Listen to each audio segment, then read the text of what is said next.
আমার সামনে যেই ছেলেটা বসে আছে, আপনারা কেউ ওকে চিনবেন না, কিন্তু ওর ভিডিওটা হয়তো দেখছেন, যেটা বিবিসি পর্যন্ত গেছে।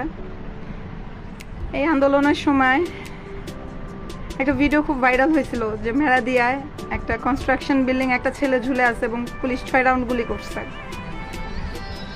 সেই ছেলেটা ও। আমরা অনেকে ভাবছিলাম যে ছেলেটা হয়তো আর নাই, কিন্তু আল্লাহর অশেষ রহমত, আল্লাহ ওকে বাঁচায় রাখছেন। এই যে ছেলেটা আপনাদের সামনে বসা আছে, তোমার নাম যেন কি ভাই? হ্যাঁ, আমির। ওর নাম আমির হোসেন। এই যে ওর এই 2 পায়ে গুলি লাগছিল। ও এখানে পুকুর বাসায় থাকে।